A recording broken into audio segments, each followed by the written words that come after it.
To Blog Talk Radio. Please enter your host PIN. When finished, press the pound key.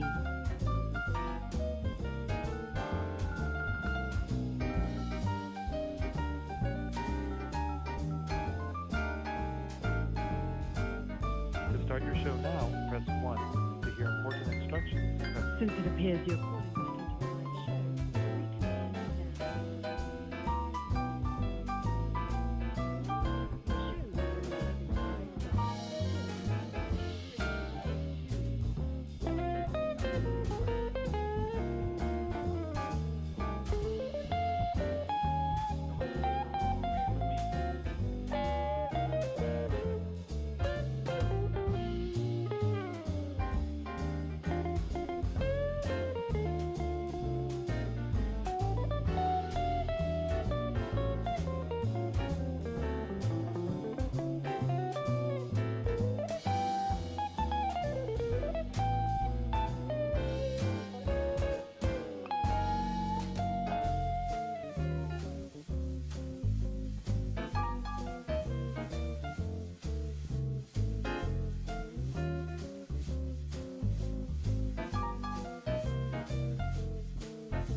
No volume.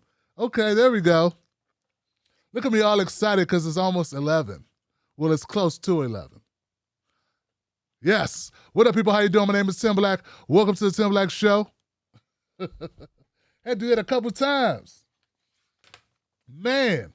Oh, let me go make sure we're live on Facebook. And we're live on YouTube and Twitch. Facebook, YouTube, Twitch. There we go. Let's go. Let's go to YouTube first. What up, YouTube? How y'all doing? Let me get you set up here. Yeah, see, that's why I got to do it. It's live. It's coming around. It's coming around. Yeah, looking good, people. Looking good, fam. All right. Looking good, fam. Trump reinstated. Oh, we're going to have a fun. We have a fun conversation, man. Wow, there we go. We're good. Okay. We're live. Put that on there. There we go. Tim Black's Wolfpack in the house. What's going on? How y'all feeling? Yeah, there we go. Let's go make sure we're good on Facebook. Facebook, what's going on, Facebook? It's live. We're live there. There we go. There it is. Pound it out. Hand, fist love. Let's give me some fist love here, y'all. What's up? All right, family, what's going on? You guys good? Everybody okay? I got the phone number up for the show. You know how to get in touch with us. You know how to get your voice on the record. Yeah.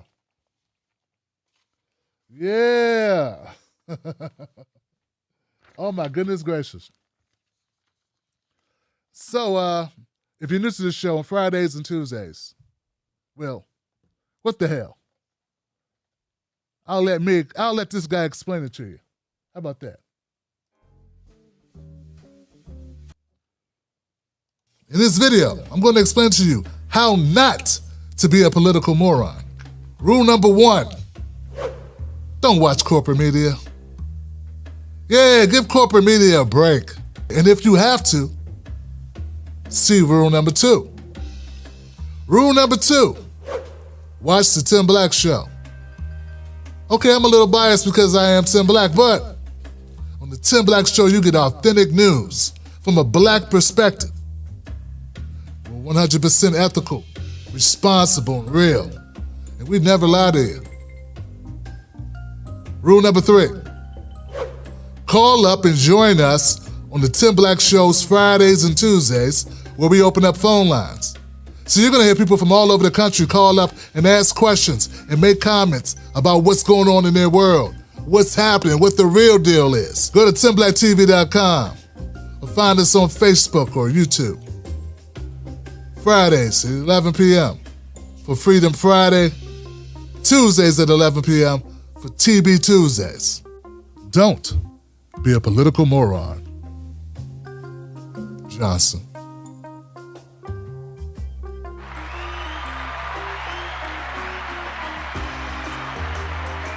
That's right. Don't be a political moron, Johnson. Don't be one. So that's what we do, man. This Friday, as you know. So the phone lines are open, and we will rock this. We will make it do what it do, Johnson. Got to make sure that switch is on. Keep on cutting off the mic. So I usually do a little monologue. You know? A little monologue. I really don't have one. All I can tell you is that humidity. Now, D.C. is known for humidity, right? And I live very close to D.C. So this is my home. This is where I've been. And I didn't realize that humidity can cause a lot of problems. A lot of problems in your breathing. So, like something like as simple as humidity, like a room being too humid, right, can give you issues. And I was like, wow, why am I having problems sleeping? Why is this going on? Why is that going on? I went to the doctor. I remember telling the doctor, I was like, I don't know what's going on. Why am I having this problem? What's happening? He's like, I don't know. What do you think? I'm like, hey, you're the doctor. Shit. No one told me doctors don't know everything. I thought they knew everything. You just go to a doctor and be like, yo, my arm hurt. To be like, okay, it's this and this. My foot hurt is this and this. Things aren't functioning. They'd be like, take this, you know, whatever, right? So that's how I always looked at doctors. But my doctor was like, your guess is good as mine, bruh. It's like, wow. I said, well, I tried this. He said, did it work? He was like, did it work? Hey, dude, what am I? You're supposed to give me the answers. What am I, your guinea pig or whatever? What? You gonna take my ideas for how I sleep better now and pass them off as your own? Bogus, man. Straight bogus. So I'm up here taking this different medicines or whatever. Nothing prescribed, right? And I'm like trying to figure it out. A year later, I'm watching YouTube. And there was a lady who used to live in Arizona. She's talking about breathing exercises and all this stuff. And she says, you know, I'm from Arizona where we have a lot of humidity, a lot of dry heat. And a lot of people don't realize this, but dry heat and humidity causes all types of problems. It can, for some people. Not everyone, but some people. I was like, do tell, sunburn lady. Come on. Come on. So, yo, I went and got I got a humidifier. And things got better. Things got better. They got better for a bit. Like, whoa, and it's got a thermostat in it, and it tells me the room, how much humidity is in the room.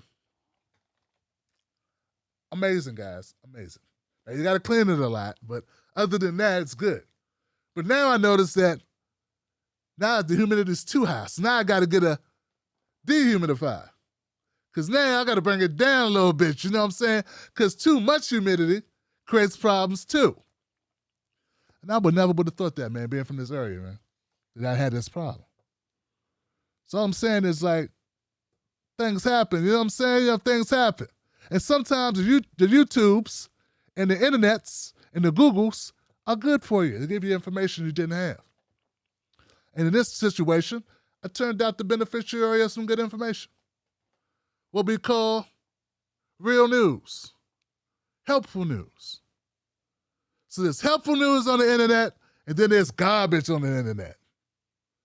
And then there's sometimes this thing is just, some shit's just plain funny on the internet. Which leads me to my first and only story for the night. These fools out here saying these people out here, these mofos out here saying Donald Trump gonna get reinstated, y'all. I'm serious, Johnson. They believe that Donald Trump, I don't know, do they believe he's going to get reinstated, or do they believe that he believes he's going to get reinstated? Somebody believes Trump going to get reinstated. Johnson, I'm trying to figure this out, man. Like,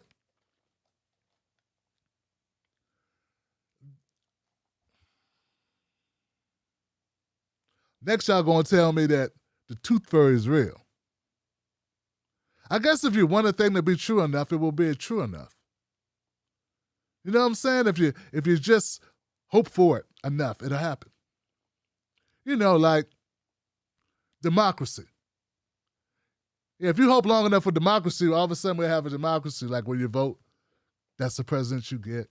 Big money interest is out the way. It's all about the people, the little person, the individual. Corporations don't have more power than people. 3 white guys don't own more wealth than 50% of the rest of the country. Like 3 white guys. Bill Gates, Jeff Bezos, somebody else. Bezos, Gates, I don't know, somebody else. Anyway, that's the point. Yeah, so you people believe these crazy things, these crazy ideas. You know, like Trump's going to be reinstated, and like Biden's a great, he's a freedom fighter. Somebody called Biden a socialist. I know Biden laughed his ass off when he heard that. But anyway, these people are actually out here believing that Donald Trump is going to magically become president again. Not even through an election process. They're not even saying hey, he's going to run again in 2024 and take it back. At least that's possible unless he gets convicted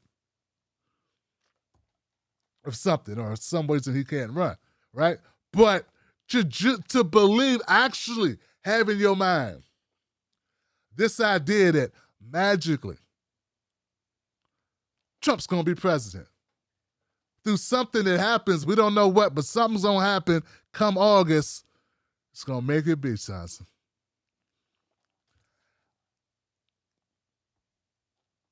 In the make-believe world of lollipops and unicorns and somethings and lucky charms and something, then I saw a horse fly and I saw a frog really talk.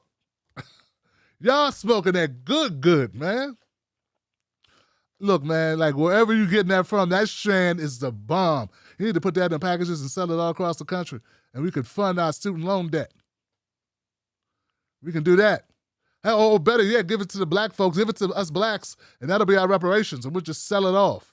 How about that? There you go. That's a reparations idea they haven't thought of. Put that in your HR 40. All of us give us the cannabis industry and just back up. I mean, you've been locking us up for it all this time anyway. Black kid 5 times more likely to be locked up for drugs, even though black folks and white kids and black kids usually at the same rate. Yeah. So anyway, back to this. Can't keep the black part out, you know? Gotta keep. I'm sorry. Trump person. It ain't gonna happen. And they say don't never say never. And I will usually agree with that. Because life is so flimsy, I would usually agree with that. But in this case, never. Never, dumbass, never. It's not how it works. It's not how it works, Johnson. Like a cat and a dog mating, you get yourself a dat. It's not what's going to happen. Somebody going to get scratched or somebody going to get bit. But ain't no dog, cat going to come out. You got a better chance of finding gold in the Republican Party. Listen, man, we're finding equity for black folks in the Republican Party. People are stupid, though. They think, oh, I hate the Democrats, and we're over to be a Republican. Come here, nigga. What? It's not good over there either, Johnson. They shooting over there, too? Yeah. They shoot both places. But KB said, sorry, guys. All these things run through my head because I don't write this shit down, Johnson. What possessed y'all to believe this? I know none of my wolf pack actually believe Trump going to be president in 2 months. 3 months. Y'all don't really think that's just going to happen. It's not in the Constitution. The shit is not based in reality. And then I come to find out who started this idea. That pillow guy I keep hearing about. Somebody need to hit his ass, beat him to death with some pillows. Or smack him with a pillow filled with sand. Wake his ass up and say, join the rest of us in reality. You know Trump's at the bottom of the barrel, man, when he's listening to this guy. Trump's got the worst advisors. He went from Rudy Giuliani to pillow guy. It's almost as if he wants to be misled. Hey, man, I'm not here to sell you on parties and none of that, because that's just stupid. But listen. This is bogus. This will not happen. Just not going to happen, Johnson. I'm sorry you've been misled. But sometimes people choose to be misled on this one. Come on, guys. Come on. I'm going to be, like, okay, so you know what? Okay, I'm going to wake up and I'm going to be Robert Redford. I don't know why I would want to be Robert Redford, but hey, Matthew McConaughey, there you go. I'm going to wake up tomorrow and be Matthew McConaughey. Forget you. I got every chance of being Matthew McConaughey as Trump has of being president in August. Now, Kamala Harris might be president in August. Whoa. But not Trump, man. Nancy Pelosi could be president in August. Whoa. But not Donald Trump, man. So look, man, I understand, with freedom of speech and the marketplace of ideas and people able to submit their own ideas, and that's what it's all about. Yeah, but then some things are just plain stupid and dangerous. We got a lot of people doing dumb stuff because they heard some dumb lies, some bogus BS. And come on, Johnson. Wake it up. Wakey. I'll give it up for that.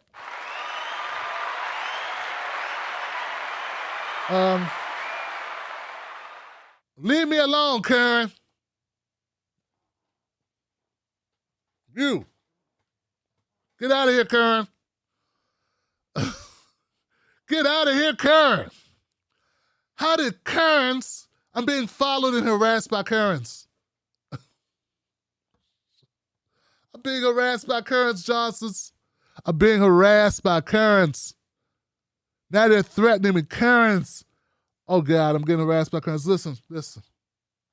Dearly beloved, we are gathered here today. You start your own thing. First of all, these people have me mixed up as some guy who works at who's a line cook or a waitress in a bar or something has to put up with your nonsense.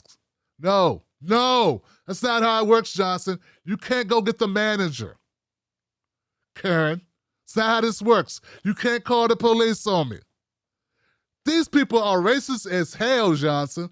They look at a black man with his own show, they think they can extort him or blackmail him or do some weird shit, threaten to call people on me or whatever, lady. These Karens are out of control.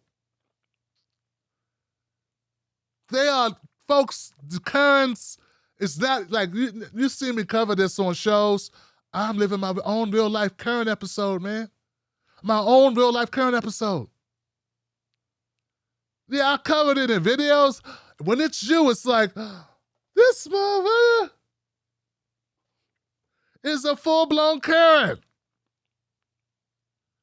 Next thing I have to do is I have to put a restraining order on Karen. And please stop contacting me, Karen. That's not working. I have a right to and I can do what I want, and you're going to do what I tell you to do. I'm like, what?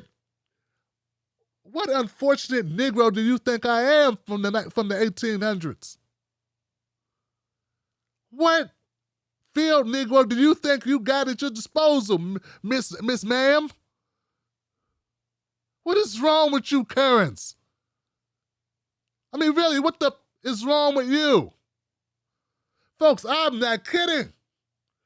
These people, I don't know how I attracted them. I don't know what I did, Johnson. I did something. They won't leave you alone. They think they run shit. Look, and for you ladies out there, I used to like hear women say stuff like, "This woman is trying to destroy me." I'd be like, "What? What you talking about? Why would somebody do that? Aren't you playing this up a little bit? Aren't you exaggerating just a little bit? What could they possibly get out of destroying you?" And that was because they had limited interaction with like different people. There are crazy people. There are people that are off their, they don't even know that's how you know they're crazy. You ever had somebody do something or say something totally crazy? And look, no offense, a lot of Americans take medication. I would, but I'm too paranoid to take medication. I got to take a medication for my paranoia before I take the medication. If I took a medication, I'd have to take another medication so I wouldn't get paranoid that I was taking the other medication. Get what I'm saying? And then that's like all these medications fighting for dominance. I can't have that shit. I'm not one of those people that can do medications. Listen, this what I'm saying is, and I mean this with all due respect, ladies, some of y'all crazy as hell. And you know what I'm talking about. You look, if it's not you, look, if you say none of my girlfriend's crazy, you the crazy one. Hey, you the crazy one.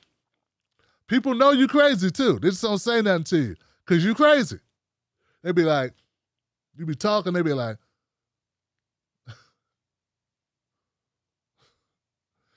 for real, girl? But Karens are the worst. Because they're not only crazy, they feel they have a right to be crazy.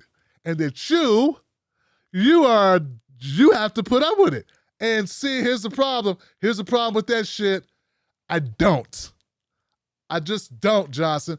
There is no scenario where I have to put up with your nonsense. I can block you. I don't have to I don't have to read your email. I don't have to talk, no. That's what friendships are. Friendships are two peoples deciding they want to interact with one another. You misunderstand the purpose of this thing.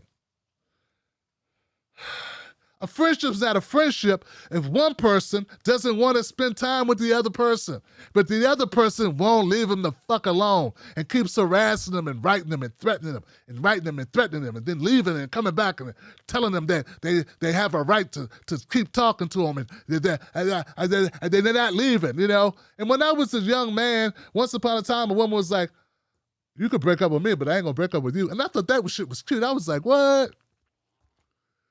I never really considered that she was just down on her luck and was broke as hell. I had a job, you know what I'm saying? I'm like, yeah, that's right. That's real love right there. No, that's necessity.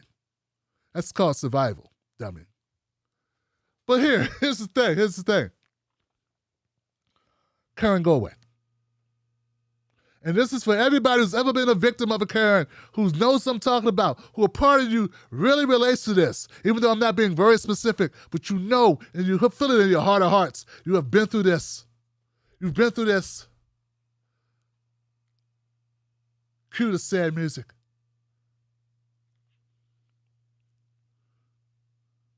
Karen, I understand you're not used to being told no. And understanding that hollow hallway you call a brain, someone threw something down it one day, a thought, not unlike a tennis ball, and it bounced around in that hollow shell of a head, and it told you that you had the ability to control others. I'm sorry, Karen, you don't. The only ability you have is to control yourself. No one owes you their freedom or their friendship. No one owes you an explanation. You are entitled to a refund. But besides the refund, get your ass out. Oh, yeah. Give it up for that.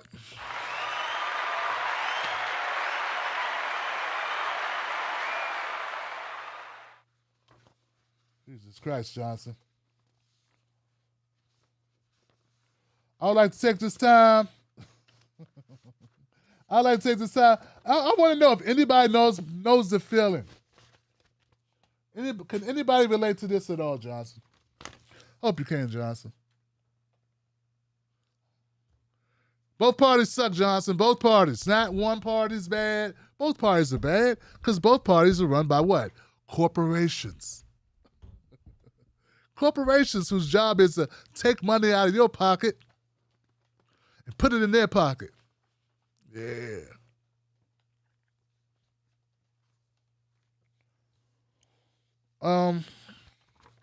Yeah, Johnsons. Make sure we're live. Everybody's good. Everybody good? We good? What time is it? I'm full of excitement and energy because it's so early, man. This is the life, man, when you're up early. Stalker Karen. I got a stalker. Now, I've had stalkers before, Cheryl. I have.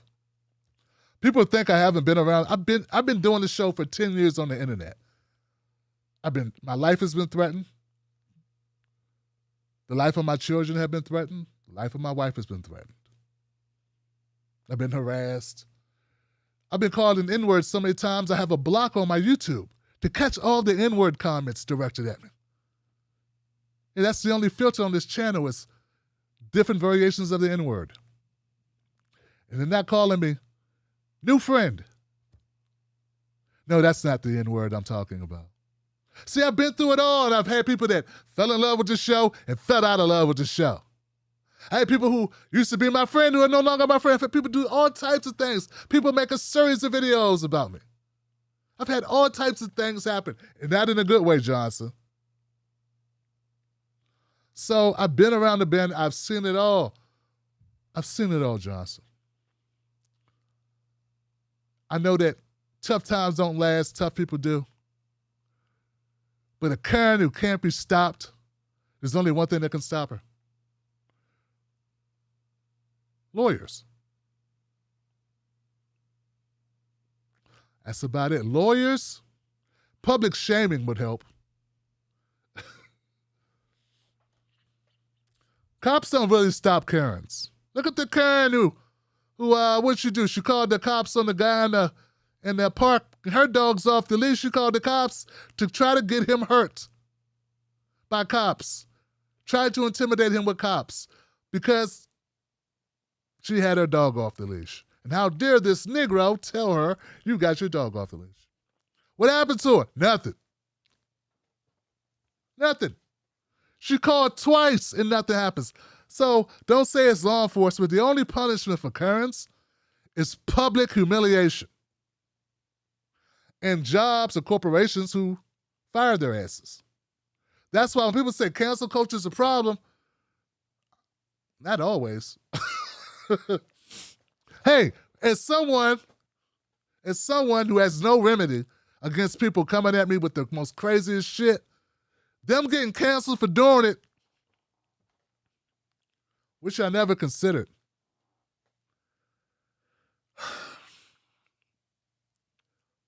I wish you can. Look, I'm never against someone expressing their point of view. But with that comes price, right? With the ability to express yourself comes a price, and that is people get to judge you because you opened your mouth. If you were quiet, no one would judge you. So I realized that having a microphone, you're gonna get criticism, man. That comes with it. If you're gonna accept the praise, the props, you're gonna have to accept people getting pissed off too. I accept it. But what I don't have to accept is when I say stop effing with me and you keep going. And keep going, and keep going, and keep going, and keep going, and keep going, and keep going, and keep going. Now I gotta spend money to make you stop. And that means you're crazy. Don't call them crazy, Tim. That's offensive. No, it's offensive being harassed. That's offensive.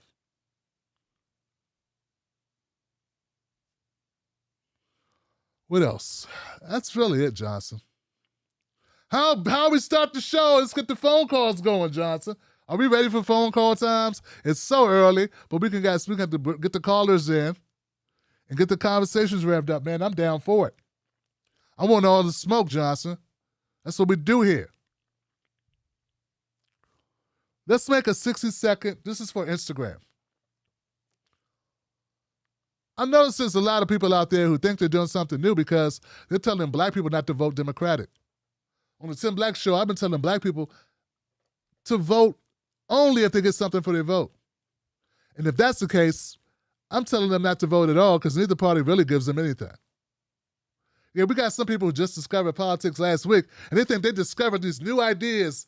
They're not new ideas. Those ideas have been there. Read the fine print. It's a lot of bullshit.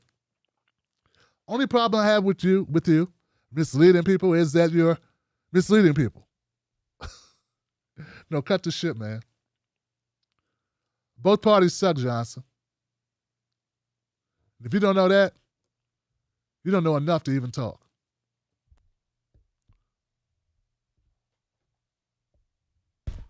Roll music. All right, Johnson. Okay, we're going to go now. No, we're not going to go to commercial. We can go right to phone lines, man. We got a couple people been in queue for a minute. We can get the phone lines going. Phone number is 319-527-6212. That's the number that you dial into if you got something you need to say to the world. And I'm happy to have you featured here on this show, live on the Tim Black Show. I got a caller here. Let me turn them up. Let me turn my volume up a little bit here for my caller. My first call is the 917, number 917. You are live. What's your name? What's your comment? Yo, Tim Black, it's your boy KJ from Bed-Stuy, Brooklyn. KJ, what's cracking, my brother? What's going on? What's happening, Tim? How you doing, man? Long time no speak with. Word, man. No, you know what I'm saying? Everything's good. How about you, my brother? I can't complain. Got the veggies growing in the garden up on the roof. You know, all good. Keeping busy as I can, even though the economy's not doing quite as well as it was doing under my Trumpy. But hey, maybe some people like paying $1.25 more a gallon of gas than we were paying 6 months ago. I don't know. I mean, hey. As far as Trump being reinstated, no. First of all, that's not going to happen because this is Biden and Harris's, and we are going to make sure that they stew in it and they just keep stumbling and bumbling through this and not getting jack shit done, because when the midterm elections come around, it's going to be such a slaughter that people are going to be begging for Trump to come back.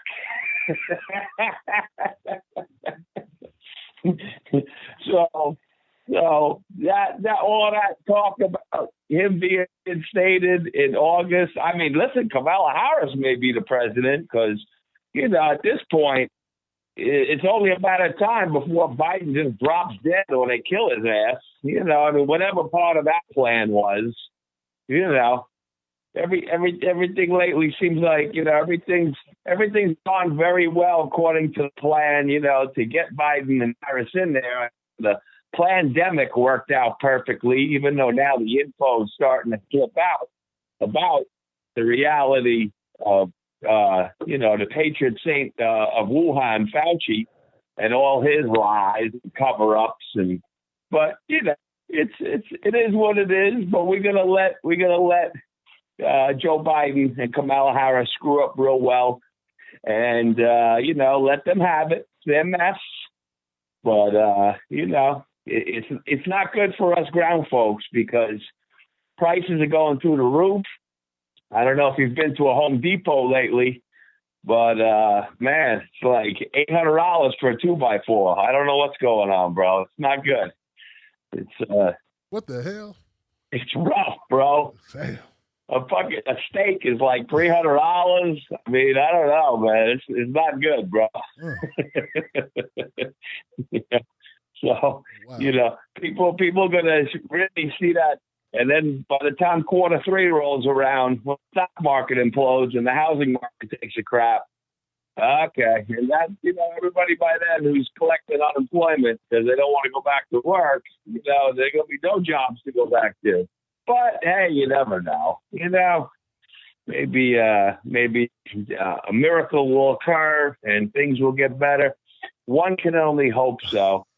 But guys like us, we gotta just keep struggling, right? There ain't nothing else we can do because it seems like no matter who's in charge, somebody's getting screwed one way or the other, right? That I agree with.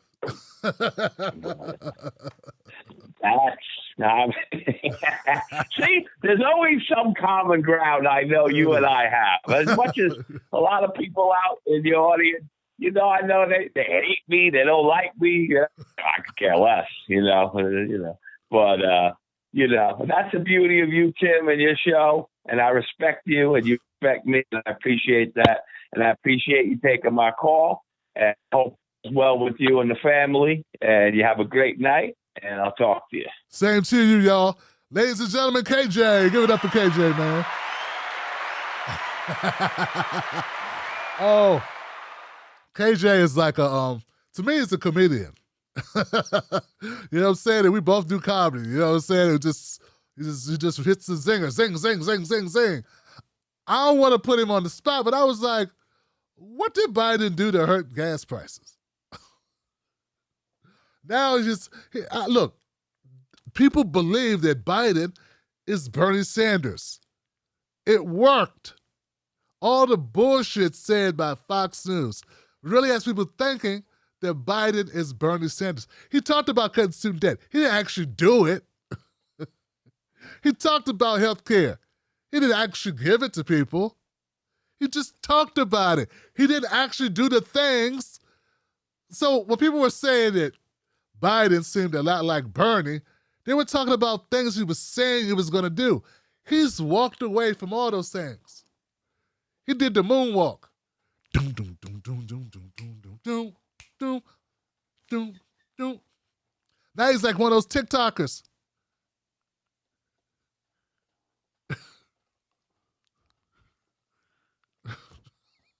What is that shit, man? Is that called dancing?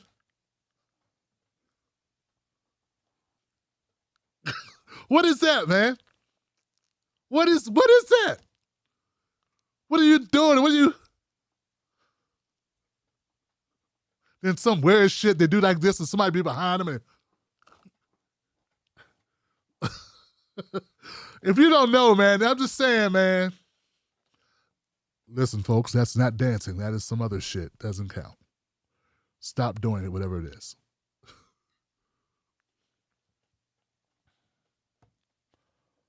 I'm going to go next call. 210, you live on Freedom Friday. What's your name? What's your comment? This is you. Hi, 210. this is Senator Elizabeth Warren. You listen here. Yes, this is Elizabeth Warren. You listen here, you melted head. I'm getting sick of you talking. I'm just kidding, Tim. This is your boy Rolando from San Antonio, Texas, a.k.a. Raleigh, a.k.a. Calm Like a Bomb. Hey, yo, Tim, I just wanted to say I got a little something to play here. Watch. This is for all the Trumpsters who lost their minds during the war on truth and believe Trump is going to be reinstated. That's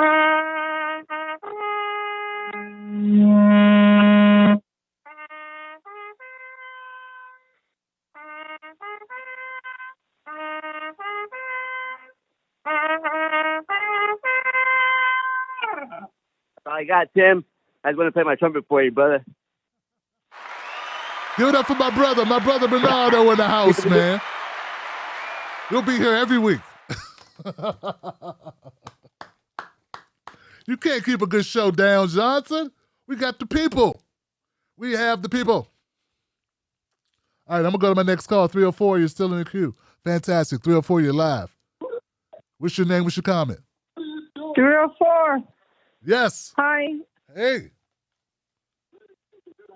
Hi, hey, this is Amy. I want to know, hope you're better. Yes. Watch out for mold in your house. And doctors are stupid, Johnson. Many of them. And some are great. I wanted to tell you, National Harbor, where National Harbor is right now, that's where I grew up.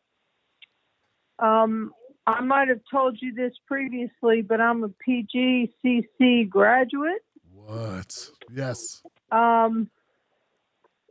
Yes, sir. And oh God, on my way home tonight from watching my granddaughter's softball game, I was listening to a John Crimes. Do you know? I don't know if you listen to him, but True Crime.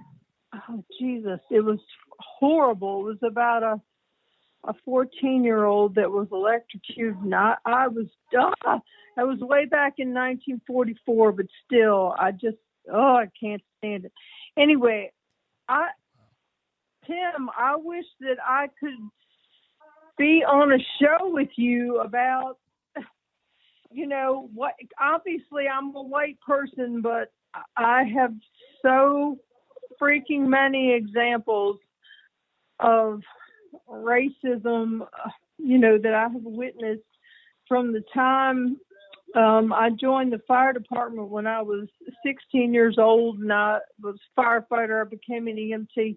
Eventually, I became a nurse. Anyway, one of the things you talked about that they went on and on about with black people was how they're supposed to have a higher pain tolerance, which is bullshit. Okay, I'm just going to tell you, the people that I've taken care of as a nurse with sickle cell disease, oh my God, and some of them were just treated horribly, and it was very clear to me that they were in a lot of pain and they needed to be treated, and it was not being treated like seekers, right? Drug seekers. Anyway, I live in West Virginia now, and yes, mansion sucks. Oh, good God. I could go on and on and on. I don't know if you have time for me to finally just tell you one last thing that I've desperately wanted to tell you on other calls. No problem. Go ahead. My mom and I were on a bus back in September. And she had her Black Lives Matter pin on. And this asshole confronted her and was like, Black Lives Matter, huh? And he's, confronting her, and she, my mama she's amazing. She is my hero. Anyway, she's ready to go toe to toe with him. And in the beginning, I was kind of like, Mom, just don't even bother. You know, he's an idiot. You know, you'll never change his mind, which is true. However, I'm looking around and I'm talking about a little shuttle bus on an island. And all the other people on the bus were white and they all looked mortified, right? And so I was like, no, what is wrong with me? You know, I need to join her. So I did. And both of us confronted him and said, God, well, you're an asshole. You know, he was, so I asked him, where do you live? Oh, he lives in Georgetown. And, you know, these people were creating a riot. And it didn't sound like, he was just full of shit, you know, you ask me. But anyway, we both just, I mean, I talked to him about my experiences about being in school and other things that my experiences around the area in D.C. and Baltimore and everything where I grew up. And anyway, later after we got off the bus, this couple who was from the UK, they came over to us and they said, oh my goodness, thank you so much for saying something to him. Well, at least, I mean, somebody's got to say something. Right. Right? I hear you. Yes. Well, And I really, oh my gosh, Tim, I could go on and on, but you know, with my experience as a nurse, just the experiences that I've had where the outright racism just freaking horrible. And anyway, yes, I mean, maybe I'll email you if you're interested, you know. Hey, just call in the next time with it, Amy. Look, Amy, I gotta let you go, but I appreciate you, Amy, for calling up. Give it up for Amy, y'all. Amy, come on, y'all. Now, Amy reminds me of something. Amy, you remind me of something that's important. Now, this is back when I was a kid, right? And my mom, a lot of people know this, and some people don't know this. Okay, my mom is a Jehovah's Witness, and I was raised a Jehovah's Witness. And I went to the hall until I was like 13 years old. Now, the hall is what they call church. And I was active in the church. I was active in the hall. I used to give talks and all that good stuff. I used to go on field service. And that's probably where I started my speaking career, because I used to go to people's doors and talk to them and get the door slammed on me and all that good stuff. And then when I was in elementary school, back then, because I'm so damn old, we used to salute the flag, and I would sit down. I would not stand for the flag, which is sort of like what Kaepernick's doing, or was doing, or people who didn't stand for the flag. And I used to get that type of backlash. It would be me and a Muslim child in our classroom. But and though I left that religion because I was never baptized and was never really, I decided it was not for me when I was like 12 years old. Took a year to break it to my mom, because my mom is, and she still is, involved into it today, and I love her very much. I just want to say this. I remember there was times I would talk to people, and this is what I was told. Whenever you're talking to someone about it, and this can apply to anything that's important, you're not really talking to the person that you're talking to. You're talking to people that are around them. So typically, in my experience, when you're trying to convince somebody of something, which is impossible to do, because people don't change their own opinions, they change them for themselves. The people that are listening in, who are not directly being challenged, they're the ones who are most susceptible to your message. So when you're talking to one person and that person's not giving you any type of positive feedback, if you can continue, you should. Make your points, because people within earshot will hear that. And since they're detached and you're not criticizing their thoughts, they'll take it in. That's a little something I learned out here in these religious streets or whatever. All right. I'm going to next call, y'all. 717 Oh, and thank you, Amy, for sharing your story. I appreciate it, homegirl. 717, you're live, Freedom Friday. What's your name? What's your comment? Hey, Tim, this is Tony from Pennsylvania. Tony, what's up, brother? So, last time I called you, I was telling you a story about a police interaction that reminded me of my white privilege. And I had another one just happened to me a few hours ago. Oh, shit. And, yeah, I was on my way home. I went out for dinner, had some wings with some friends, you know, drank a beer or two while I was out. And, you know, I wasn't doing anything out of the ordinary. You know, it's a Friday evening, you know, hanging out with some friends. You know, I'm driving home, and I'm like 2 blocks away from my house, and I see the red and blue lights in my rear view. Oh shit! It was an inconvenience as much as anything, but you know, I had some stuff that's not legal in this state, but legal in other states. And, you know, so when the officer says, do you have any things, you know, might get you in trouble, anything I should know about? You know, I told him, you know, because lying to the cops ain't going to do me any good. It's going to make things worse.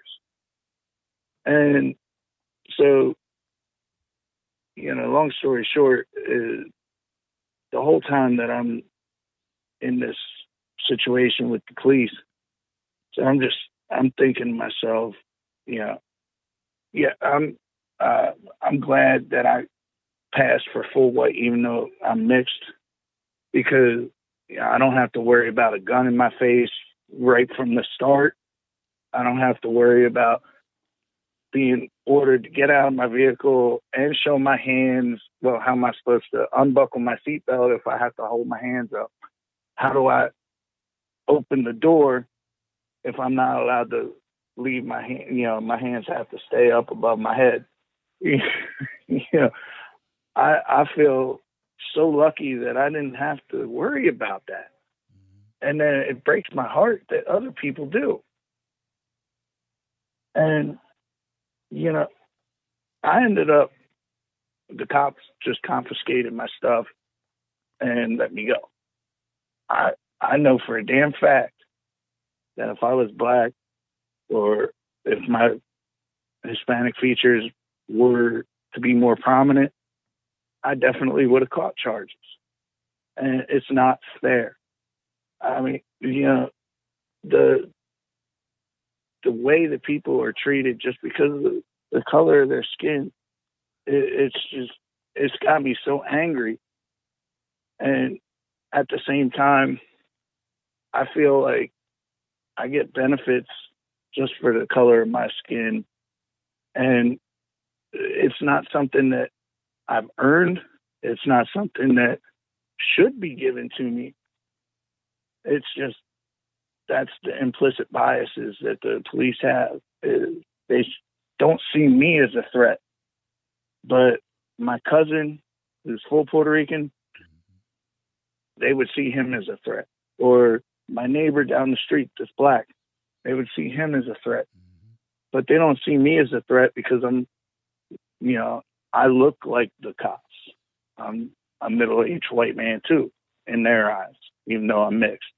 Right. And you know, it's just heartbreaking that you know, like that the army officer that got pulled over. That you know, I pulled into a parking lot so that it was well lit and safe off of the road, safe for myself, safe for the officers.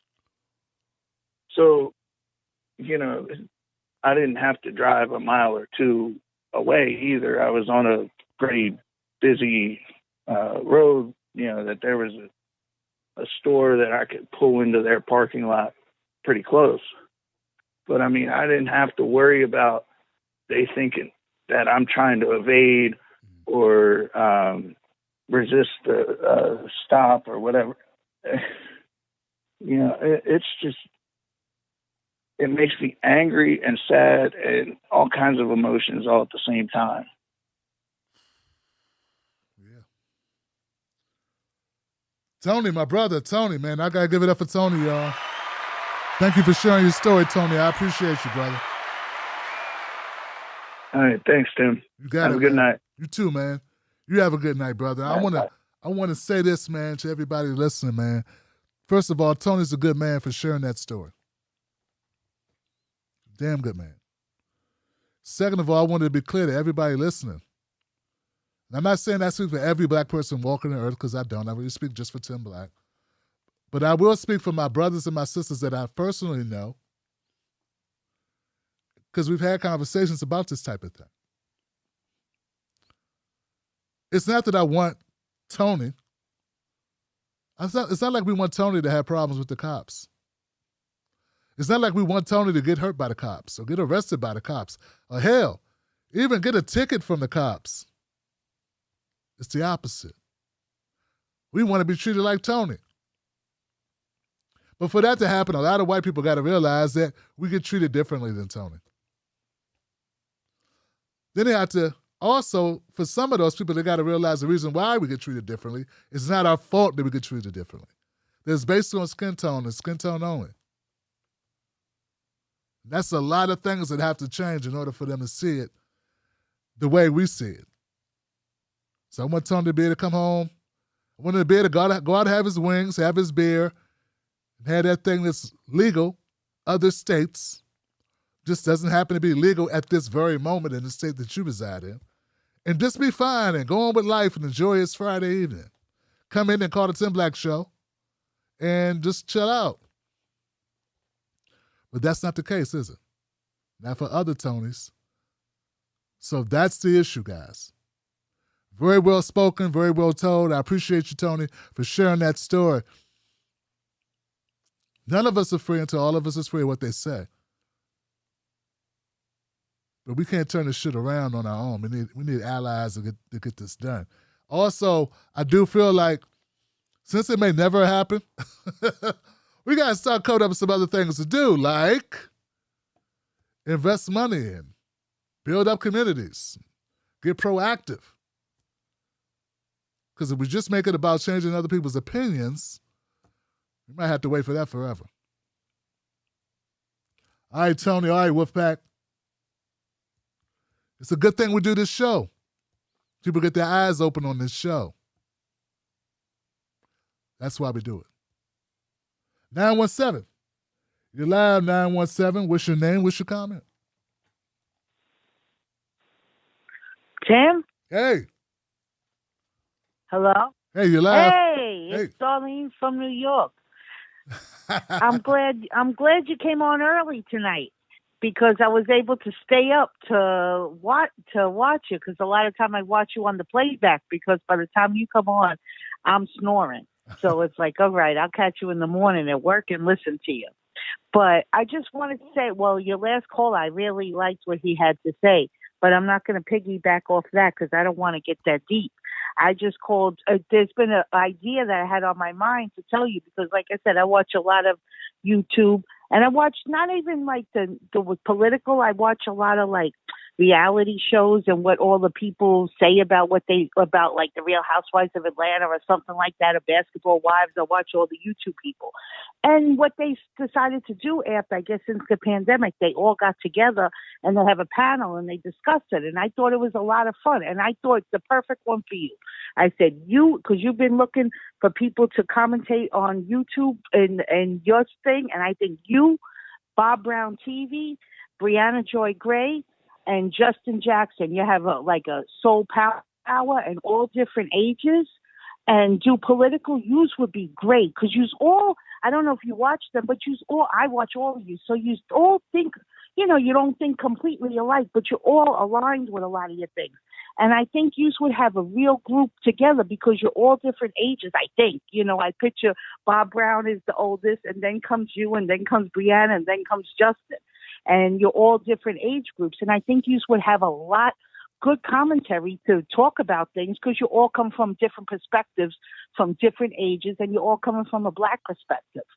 So that I just wanted to offer that. I've been dying to say that, but every time you come on, it's so late that I fall asleep. So I'm like, I caught you tonight early. So I just wanted to offer that. I hope it could work because I think it would be great. So have a wonderful night. Wow, what a suggestion. Give it up for that. That's what's up, man. Oh, man. She said, what, do a show with Brianna Joy? Wow. Now, you know, it's crazy because Brianna Joy owes me like $5,000. I'm joking. She'll owe me nothing, man. Nothing. The only time I was on the Brianna Joy on her podcast, I was on her podcast with Justin, which is crazy. And that was like, we did a thing for the Burn, right? Feel the Burn podcast. So that's crazy that we know each other from that. And, you know, I've had Bob TV on my show before. And, yeah, Bob's cool, and we've talked. I appreciate the suggestion. What the hell? It's good to get ideas and other suggestions. That's what's up. Let's go here to 231. 231, you're live. What's your name? What's your comment? Hey, it's Abigail's dad, Tim. How are you doing tonight? I'm good, man. How are you? Well, I'm hanging in there, by golly. Summer finally hit up here in Michigan. We're actually getting some nice weather, and we were just sitting here with the slider open and the breeze blowing through, enjoying listening to the Tim Black show tonight. And it's so cheerful, and you're in such a good mood. I just had to call up and say hi. Yeah, man. I appreciate it. I appreciate it, brother. Oh, I'm telling you, we really enjoy your show because we live up here in Michigan amongst people that I don't know how you even say it. They aren't operating on the same wavelength, you know. Okay. They don't understand always what's in their own best interest, no matter how you explain it.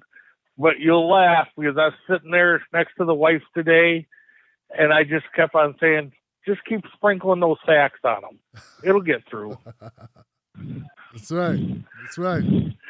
I'd let Abigail say hi, but all three kids are outside right now, out back cleaning a boat. So I'll let them know I talked to you there, and I'm sure she'll say hi. I'll say hi for her. Absolutely, brother. Absolutely. Abigail's dad. Tell him I said hello. I will. You have a good night, Tim. Keep doing the good work. Thank you, man. Good to hear from you. Give it up for Abigail's dad. And, of course, Abigail out there in Michigan.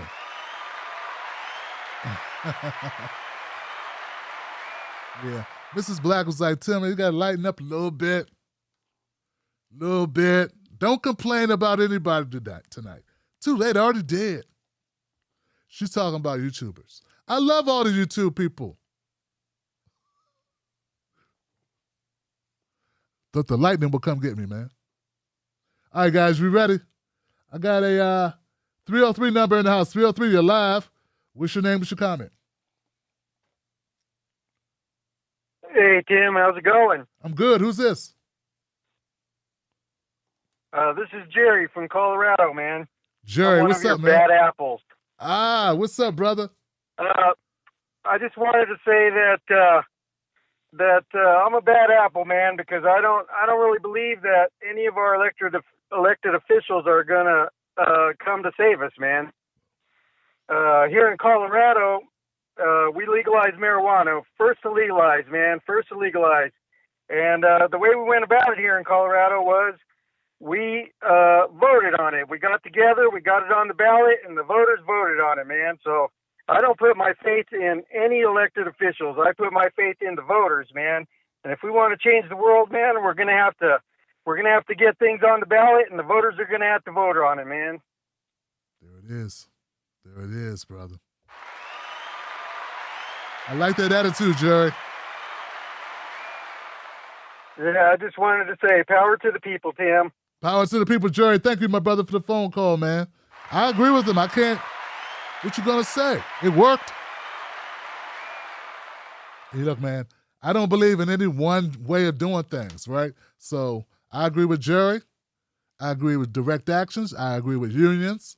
And I agree with working your elected officials towards getting what you want. So if everyone's doing their job of working, then we're moving forward. You know what I'm saying?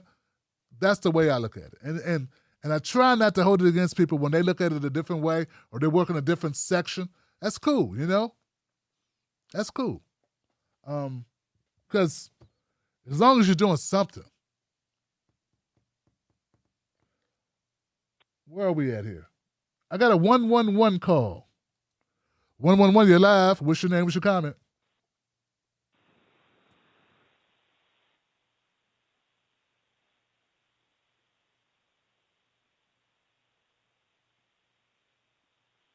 Hello.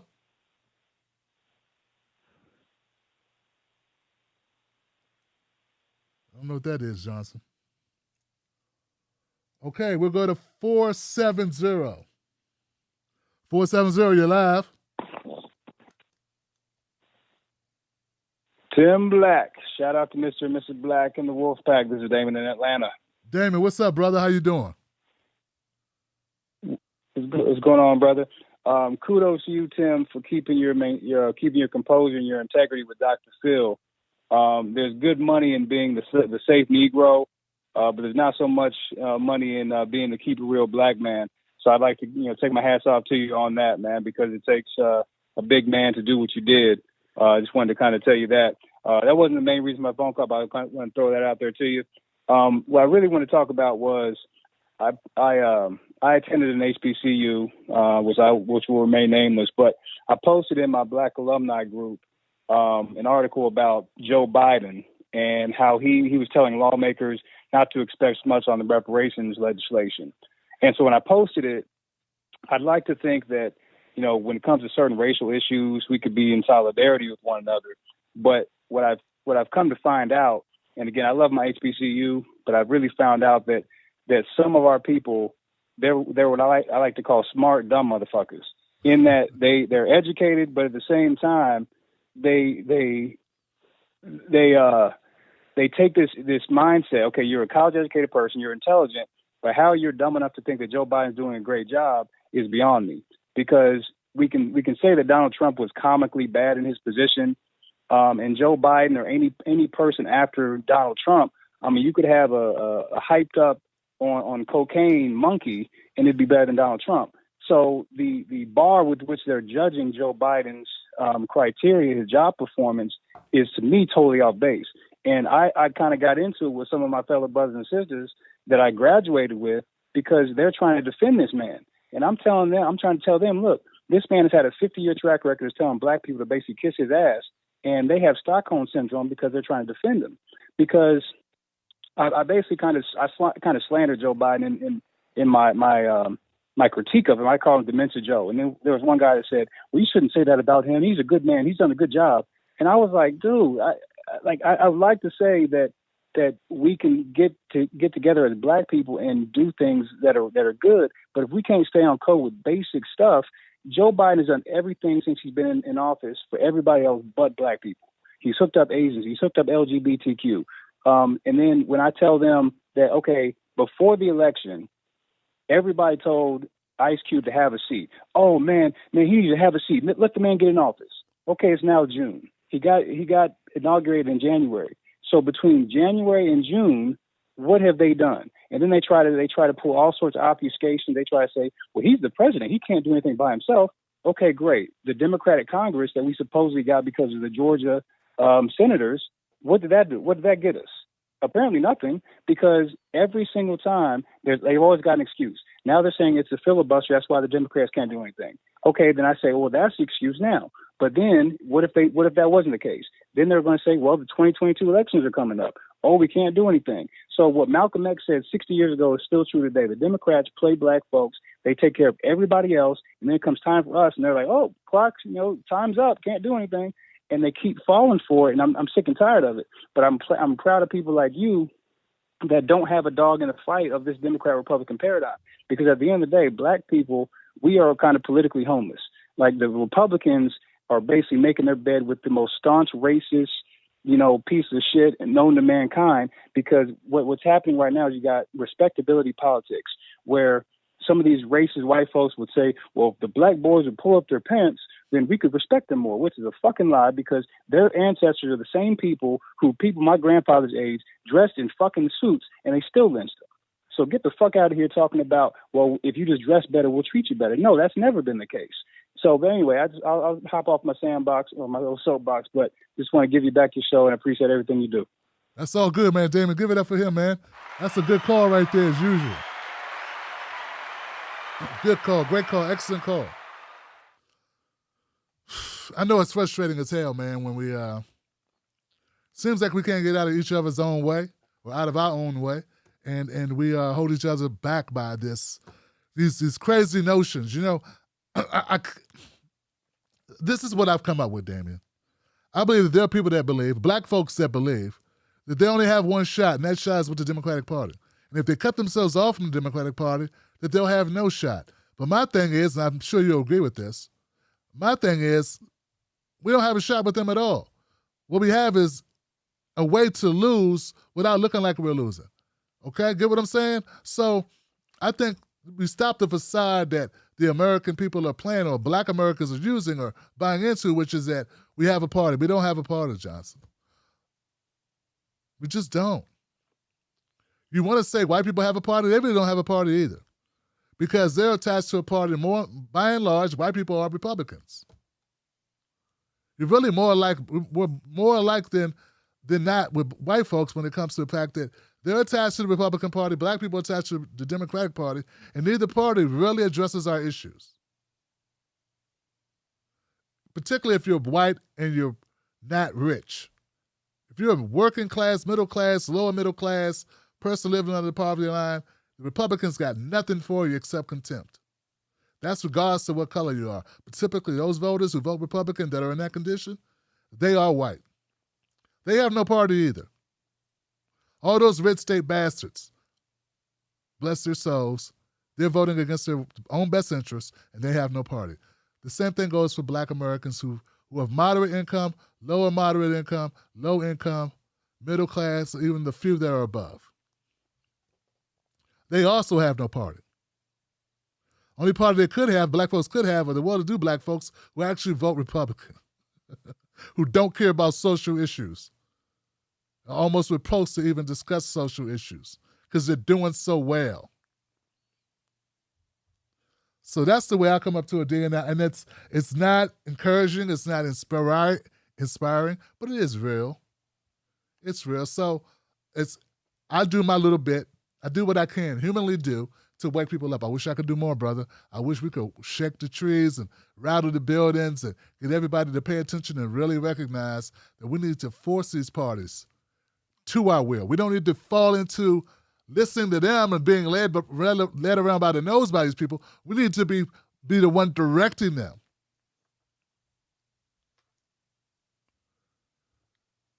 But up till now, it hasn't happened. I'd like to give it up for Damien one more time, y'all. Great call. Great call, folks. Tell me what you came to see. 216. 216, you're live. What's your name? What's your comment?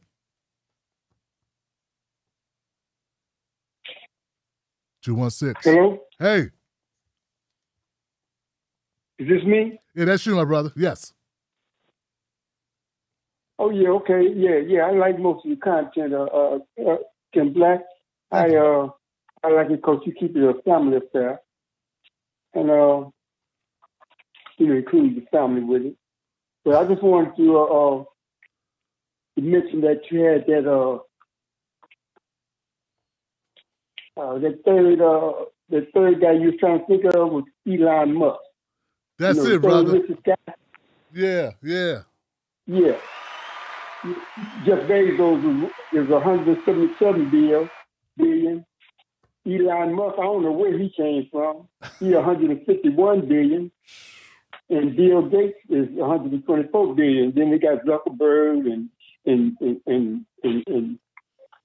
Buffett. It goes on down the line. But I just wanted to. Yeah, got stuck on that, so I just wanted to mention that. In your content, man, I tune in to you because you got a fertile mind, man, and a glib tongue. and you about family. You know, it's the Tim Black Show is a family affair. So, I appreciate you, man. And, man, that brother, I appreciate you. I appreciate you, brother. You know it, man. Yeah, this time I'm out of Freetown, Ohio, so I just tuned in. My brother. And yeah, keep doing what you're doing, man. Cause I like it. And you focus, man. You the only black,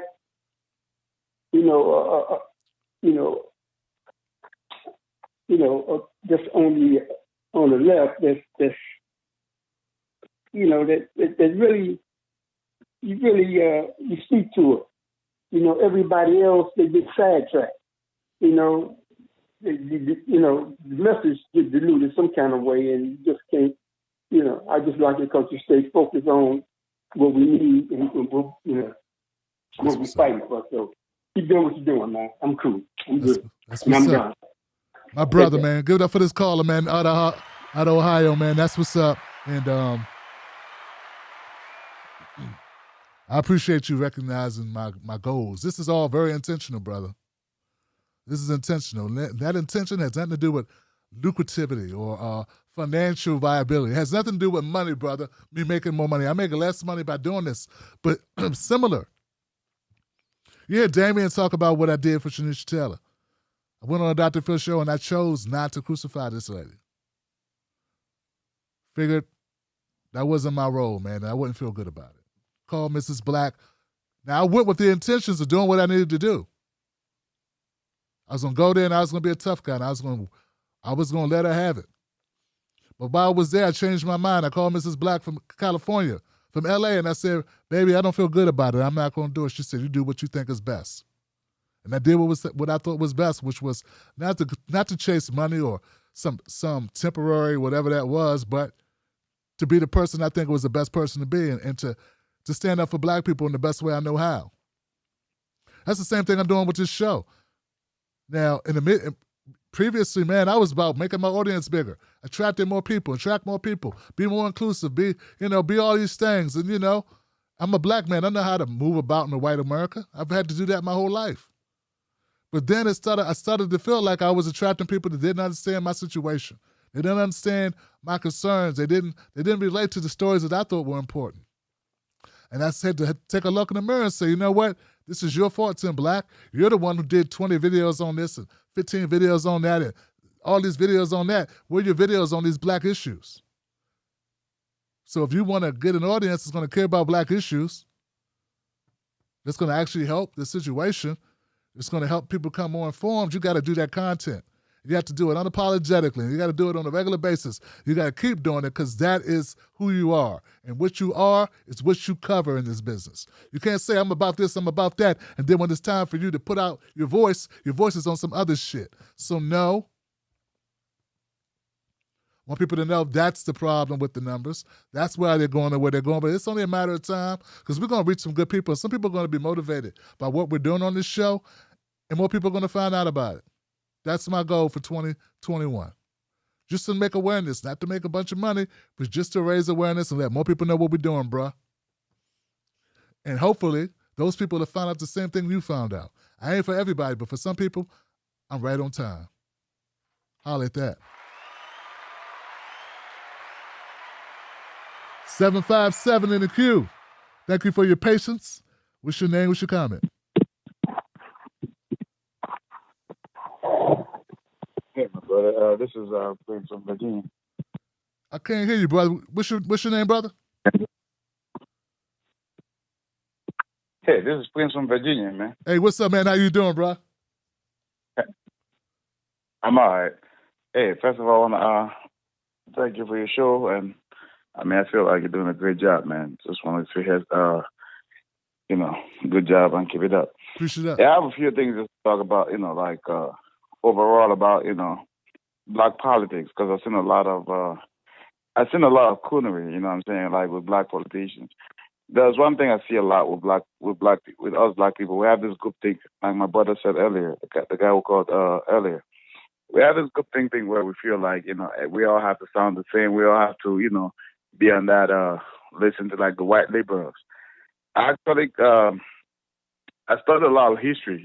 I see a lot of people like you listen to people like Malcolm X. He had a whole speech about the Battle of the Bullet, where he was and if you think about when he made that speech, that was the election where the guy where Johnson was going up against Wallace.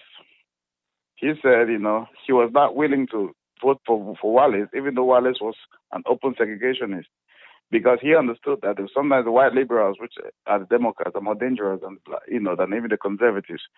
And the reason why I bring this up is because we see a lot of the coonery with the black politicians affiliated with the Democratic Party. Now, a lot of these folks, they affiliated with the Democratic Party not because they care about black people, because they care about their positions. People like top people in the Democratic Party, all the guys who endorse Biden and all those people. They don't give a damn whether black people, we've been voting for these people for 70 years or so. And still everything stays the same. They never demand anything. Only thing they demand is their positions. They demand their congressional seats. They demand their various positions, their campaign funding and all that stuff at the expense of us. And we keep on doing the same thing. Now, a lot of people feel like, one of the cool ways to be cool is just to say something negative about Trump. Now, I didn't vote for him, either times. But the thing about Trump is some of the things he said, if you actually think about them, some of the things are right. I didn't agree with the guy all the time. But my point is, when people go for an election, stop voting with emotions. Vote, when you go for an election, it should be like a marketplace. Go with the highest bidder. Go with the clean slate, like what people like Ice Cube was saying. Don't go there trying to be, emotional. We got to vote. Go there with a clean slate. I'm open to vote for whoever. Tell me what you're gonna do and stick to it. Give me numbers. Give me a timeline. Tell me your first 100 days. I'm gonna pass this legislation. The thing about us is we give in too easily. And one thing about the white liberals is they figured out black people. They figure out black people a lot. They know it's easy for just during an election period, just go to a black church and quote one or two quotes from MLK, sing, "We shall overcome," and black people are just going to jump all over,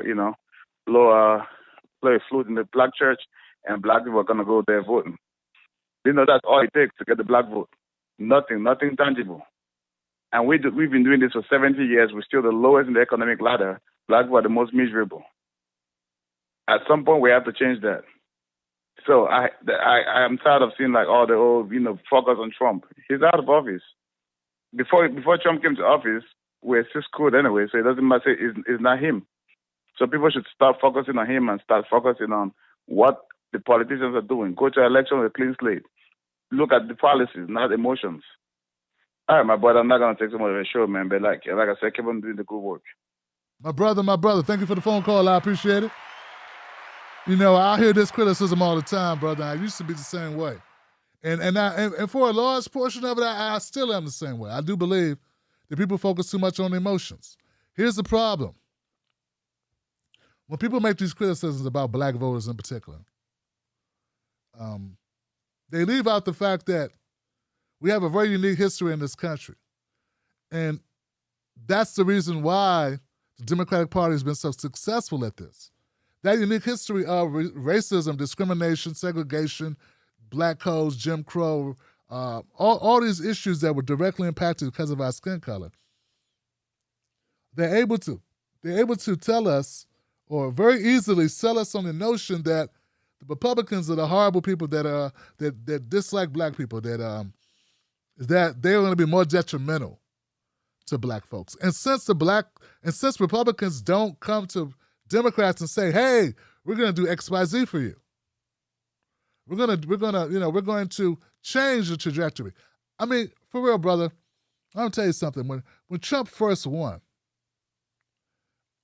I thought for a second there that Trump would free us of the duopoly, meaning he would do some things for the black community that was so impactful that it would change the dynamic of black folks automatically voting for Democrats. But he didn't. He just didn't. And he could have done that. He could have very easily flipped the switch. So see, here's the thing. And even if you say there's these marginal things that Trump did, the First Step Act, which was actually started under Obama, the police reform that they actually started under Obama, but it got done under Trump, and that's why I supported it, because it was getting done. I didn't care who did it. But people point to that, and they point to these zones, opportunity zones, which is really a big tax break for corporations. That's really what that is. There's no incentive to hire people locally, and there's no penalty if you don't hire people locally. But some people can take an opportunity zone and do good things with it. Okay? So that does exist, that you can do good things with it. But by and large, that's not how they've been used. They've been used by rich, wealthy people who are able to get the loans, who already have the money to expand their corporations. Here's my point, guy.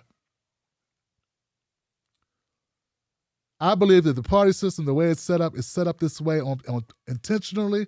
I think Republicans are very happy with a large percentage of black votes going to the Democratic Party. They don't want to upset the apple cart. They'll just play to the lowest common denominator. Why am I sounding like I'm saying that wrong? Lowest common denominator. That's it. Lowest common denominator of white folks who are afraid of black people and just separate us on social issues.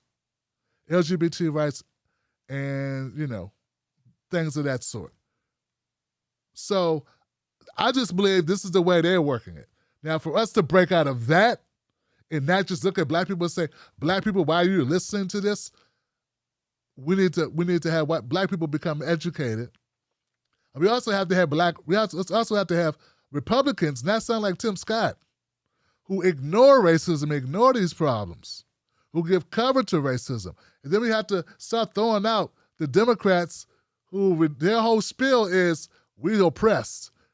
And they're not talking about jobs. They're not talking about closing the racial wealth gap. They're not talking about relieving us and putting us in a better situation. So it's a lot of work all the way around. And if we do that work, and that's the type of work I'm trying to do, I think we can get to a point, brother, where we are actually freeing it up so that we can go to the voting booth and choose based on the candidate, not based on the party. Or we could just add more parties. That'd be nice too. And unrig the system, because the system's rigged. It's all these problems, but I agree with you. We need to get something for our vote. And chicken dinners are not the solution. And coming to Sunday's service and sing a couple hymns, that's not going to get it done. But the problem is when you're financially in a situation where you're dependent, when you're financially strapped, and these folks show up because black people are historically underfunded, they're more susceptible to the bullshit in order to sustain themselves or to financially benefit. White folks do it too, though. White folks benefit when they come and knocking and they open up the pews. There's evangelical Christians, white folks, who open up the doors the same way. Both sides do this. I'll leave it there, man. I've talked long enough about it, but you get my point. I agree with you. We do need to change it, but let's not just look at it from one prism, because it's the very reasons why we are where we are. I agree with Malcolm X, but the solution is not to run to the Republicans who aren't offering us anything. It'd be different if they was actually offering something. They're not. 216. 216, you're live. What's your name? What's your comment? Hello? Hey, how you doing? Can you hear me? Yeah, we got you. Yes. Who's this? Oh, hey, this is Amy from Ohio. Hi, Tim. What's up, Amy? How you doing? I love your show. Hey, Amy, I just had you. Did I just bring you on earlier? No, I wasn't. No, that was another Amy. I was like, wait, what? 2 Amy's on one show? I got your number written down twice. I was supposed to have been got you out the queue. I'm sorry. What's going on, Amy? That's okay. No, I was just going to say I love your show. Please keep it up because you got to keep the word out there. I was just saying that how disgusted I am, how people quickly forget history, and we're like so brainwashed by media.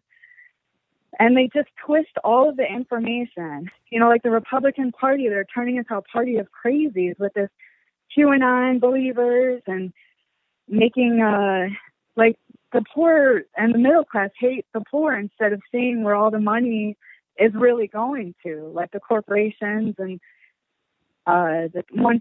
And I just hate that the media is comparing Biden to FDR and Bernie Sanders. It's like he didn't do anything. Like, what did he do? Just pass the stimulus bill? And how did it take him to pass that bill? I mean, it seemed like, what was it, Kamala Harris, that she went to do an interview in West Virginia to try to get that bill passed, and that's how Manchin ended up voting for it. They need to put pressure on all of the Democrats so we can get the H.R. 1 bill passed, the George Floyd bill passed, get the minimum wage up to $15 an hour at least, and then forgive college debt, pass the For the People Act. I mean, we got to get going here.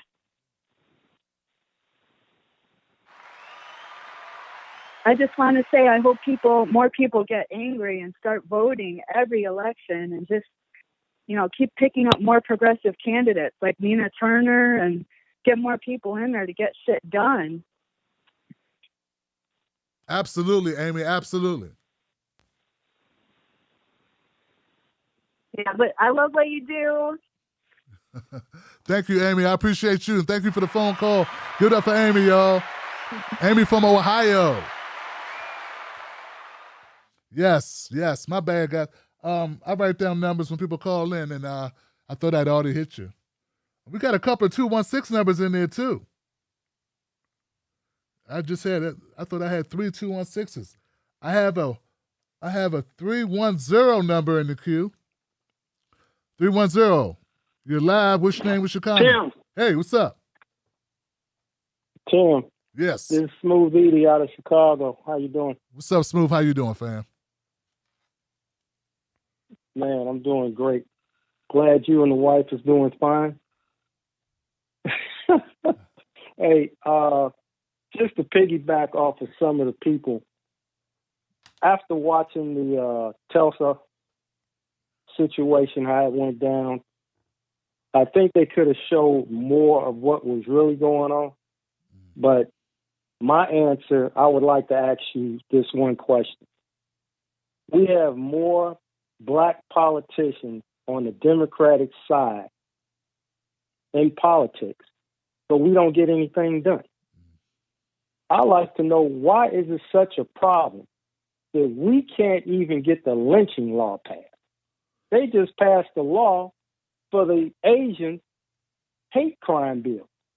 I mean, as your other caller's been saying, we're always at the bottom of the list. We pull the heaviest load, but we don't get anything for our effort. And I think that is one of the reasons why we are so dysfunctional when it comes to politics. Donald Trump was probably the worst moron that ever ran for office.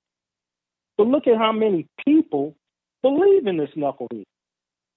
It makes no sense. I don't see black politicians, and I don't care whether it's at the local level, the city level, to the state level, saying, hey, this is what we need done.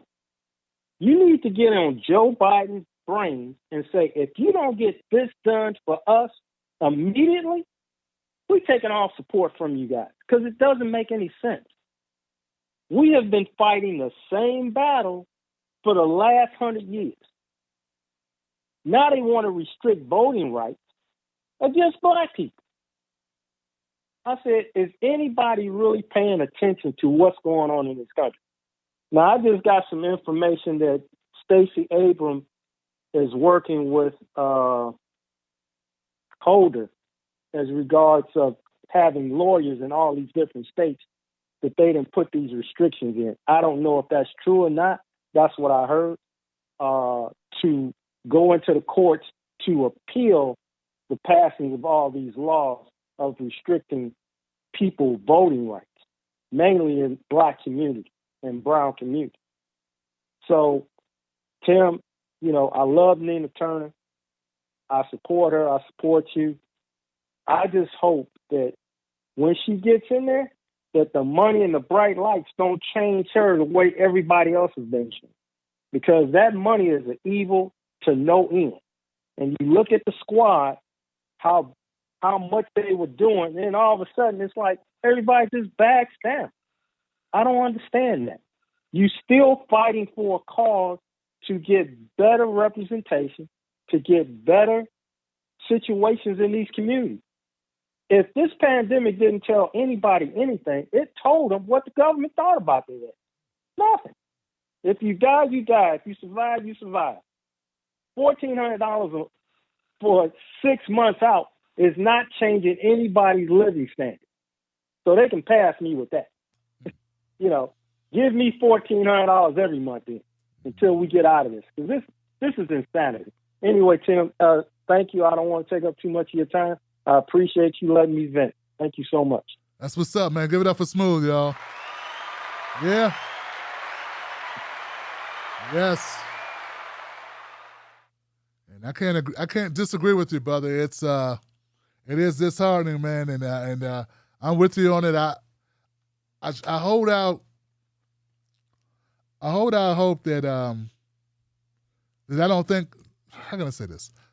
I would like to believe that there's some things that I don't know, and I would like the opportunity to see what some other members of the squad end up doing, and it's a long road, and anybody can make mistakes, and let's see what's up, okay?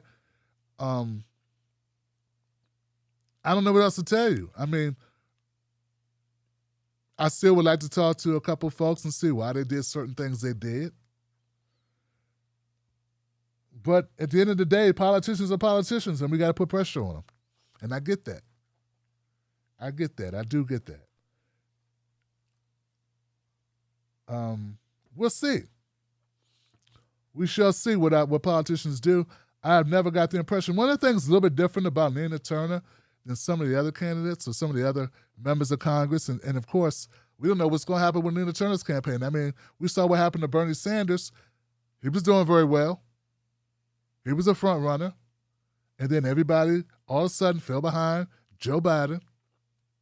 So that's why I say, if people say they support Nina, well, let's not make our doubts force us in a situation where we never get to see what she could do.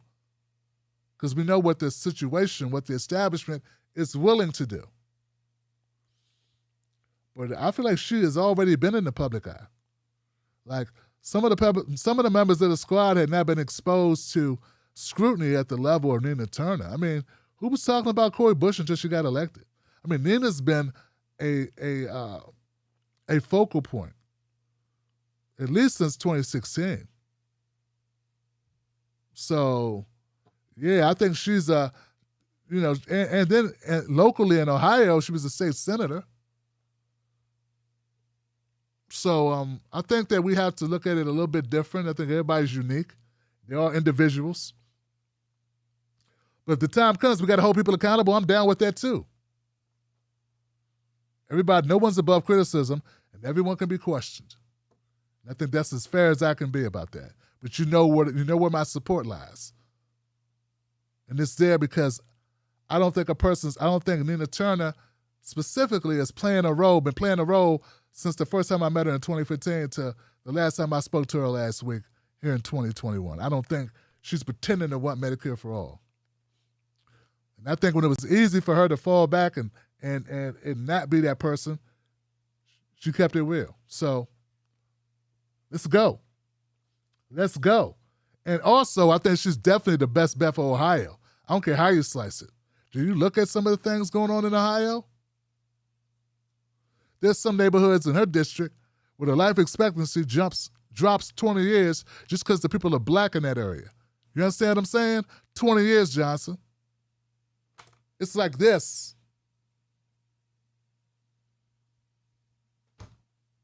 I'm going to go next call. I'm trying to go back to this 11111 call. 111, you're live. Hello?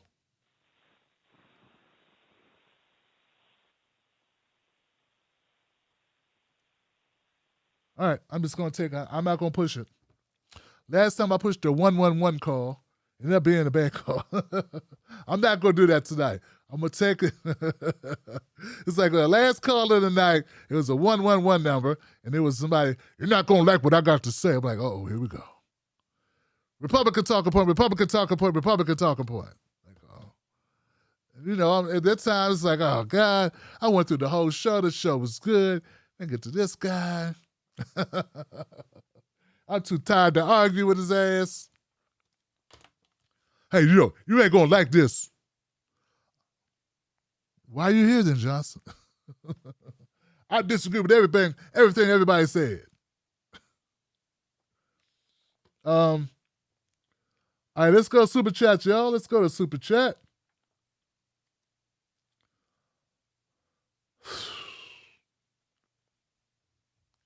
Damn it, guys.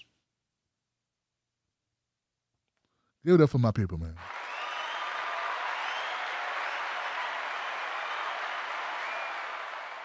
Man, my people, man, you guys hold me down. You guys support me.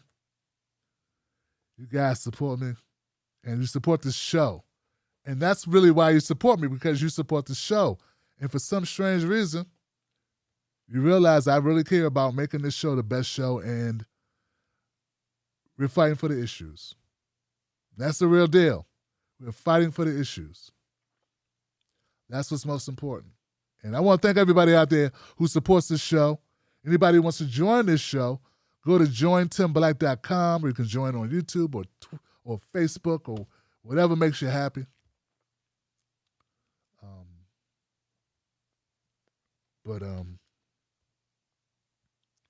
Thanks a lot for being there. It's been it's rough times, and people are just pushing buttons and doing things. And at the end of the day, I still got my people that care about the show and support what we got going on. Give it up one more time for everybody. And my moderators, especially my moderators. I love you guys. I really do. I can't do this alone. It's too hard. Cannot do it alone. It's too hard. Let's go to our Super Chat. We got some people making some comments. I'd like to read them. My good friend, Keith Weston. Give it up for Keith Weston. In the house. Keith says, Wolfpack, it's finally Friday, Johnsons. We made it through another crazy week and still holding it together. Keep grinding, TB. Hashtag Freedom Friday.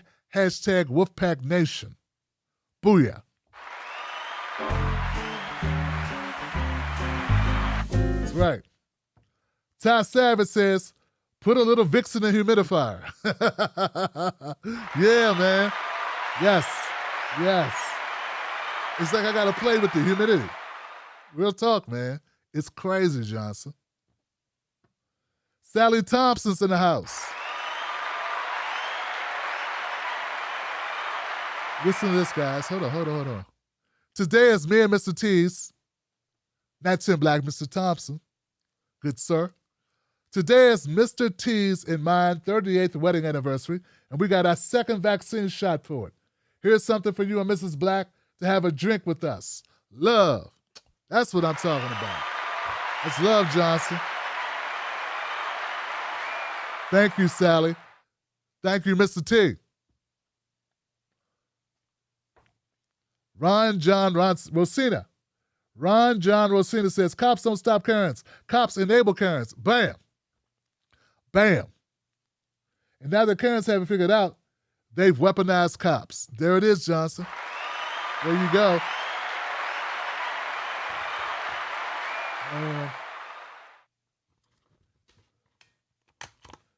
I tell you, man, if you can read my emails, maybe I'll just put I'll put the emails up and just read them to you and put them on the screen and we can read them together. That's the only thing that works with Karens. You gotta humiliate them. Let them be embarrassed themselves. Bose Einstein 7 says, filibuster was for preserving slavery. Say that one more time. The filibuster was for preserving slavery. So Manchin and Sinema loved slavery. McConnell killed the filibuster to nominate judges in 2017. Where's Biden?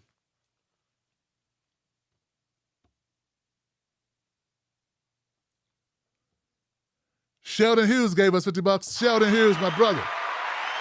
What's up, Shell? How you doing, fam?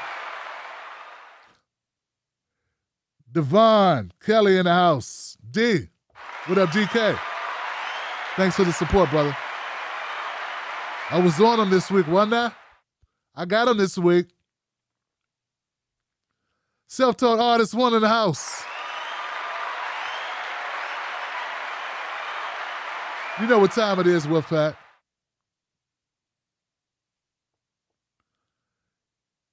Vegans Piranha. Vegana Piranha. Vegana Piranha.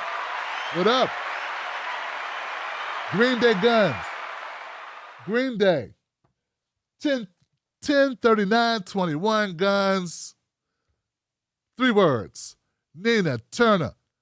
2024.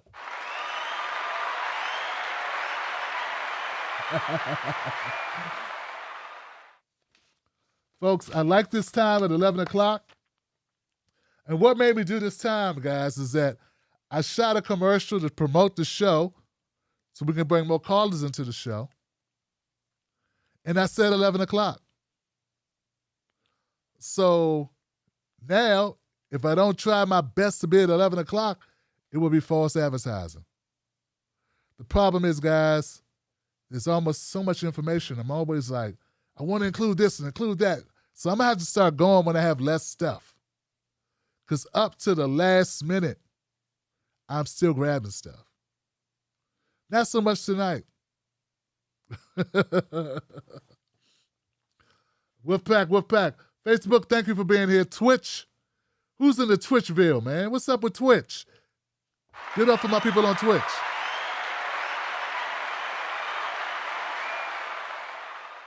I want to thank all the new members of the show. Thank you for joining this week. I appreciate you. We're doing some things. I got the new separate studio set up. Well, I call it Studio B. It's gonna be a new look, guys. You know the way my commercial look, it's gonna look different, similar to that. So we got a new show coming up. We're looking to be on some multiple platforms. I'm working my butt off. Mrs. Black is working. We're grinding. We're doing what we got to do to try to make this better. I want to thank everybody who's a part of it. Thank you so much, guys. Let's go get them. Let's get some shit done for our kids. Let's get something done for our grandkids. Let's get something done for our neighbors. Let's get something done for people we don't know. Let's get something done for those people who need us to have their back. How about that?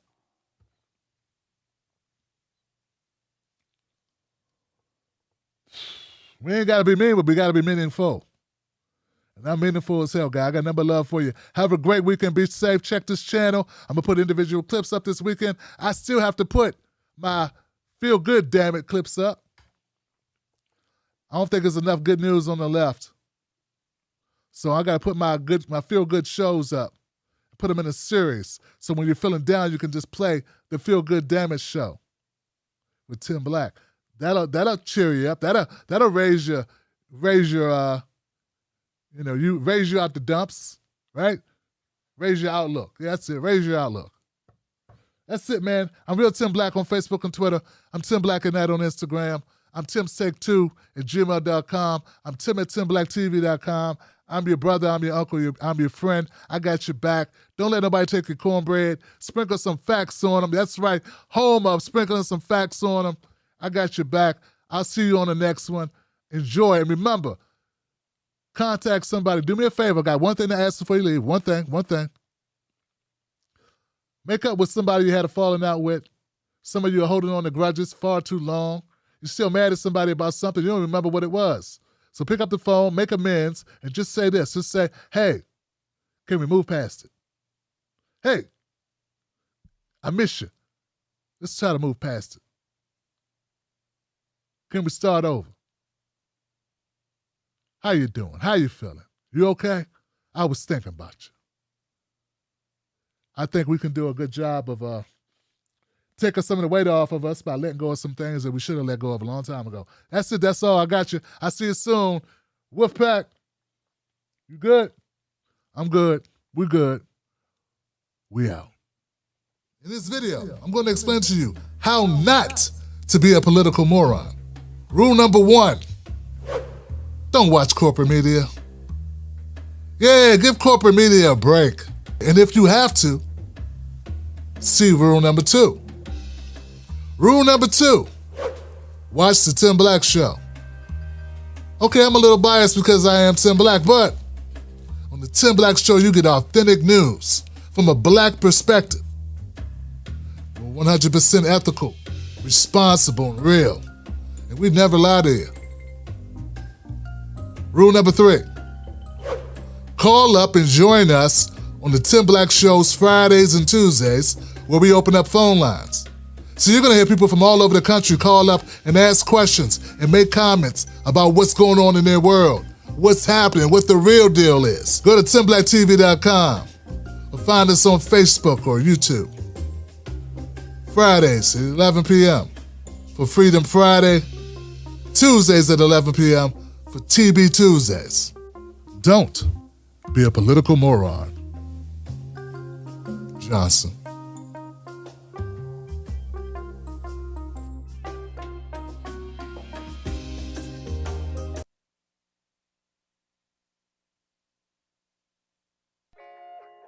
Let me ask you something. Do they know us? When I say they, I mean they're talking here.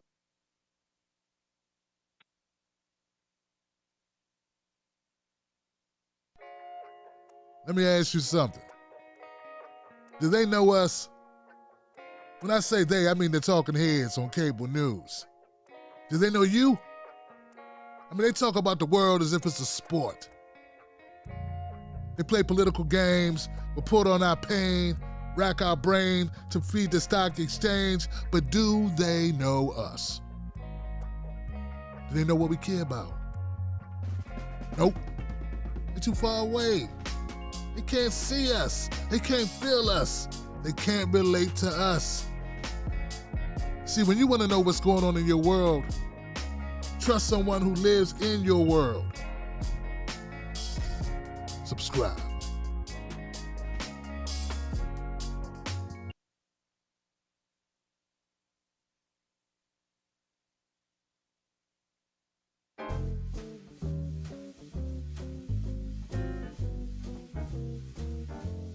Thank you for using Blog Talk Radio. Goodbye.